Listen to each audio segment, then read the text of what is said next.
Software development is not only about programming but also about getting new features quickly and securely to the production environment. Continuous integration, continuous delivery, CICD, helps to solve this problem. A typical step for deploying new functionality is an automated code quality check, which typically involves running tests that require a database to run. How can you use a database cheaply and efficiently in CICD tests, and what are the problems you might face? That is what we will look at in this video. The most basic way to achieve the result is to set up a database for tests similar to the production database on a hosted DB server. Tests in CICD will then connect to this database. However, this solution has several drawbacks, including high costs for operating another database.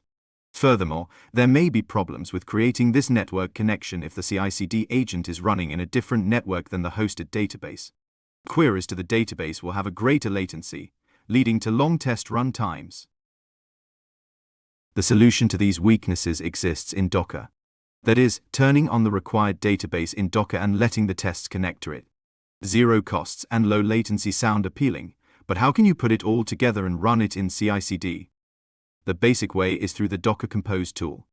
It allows you to start multiple Docker containers and let them interact with each other.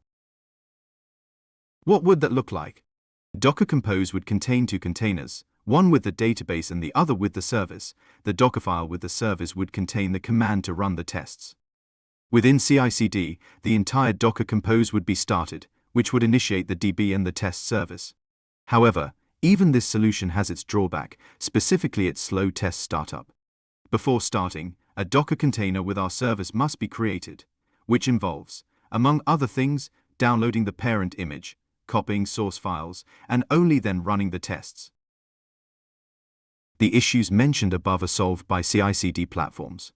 Let's take a look at GitLab, GitHub, and Azure DevOps, for example. They all have similar functionality to run an additional Docker service, typically a database.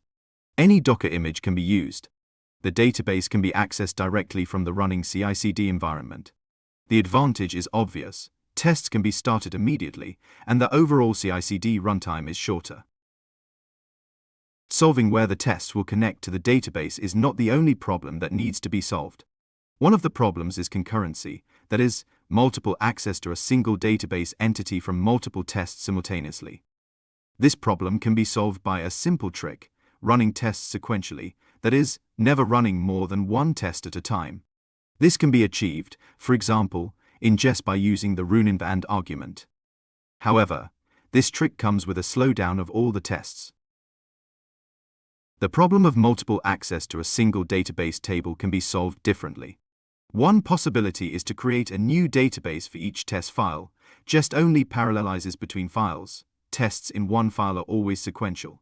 Then, multiple tests can work with the same entity simultaneously without colliding. The solution can be summarized in the following steps. Start the main test database and run all migrations, creating DB tables. Before each test file is run, a function is executed to create a copy of the database. The clone has the same DB tables prepared. Each test file uses its own cloned database.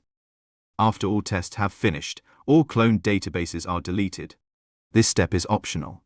When the tests end in CICD, the database service is also deleted. However, cleaning is useful for local development. Below is an outline of a database cloning example in Node.js that uses MS-SQL. The function creates a copy called test_copy in combination with a unique ID from the main database called test. A note on the example MS-SQL is that the clone database command only copies the schemas of all entities but does not copy the data. If there were any seeded data in the original database, the seed script would have to be run again on the cloned database.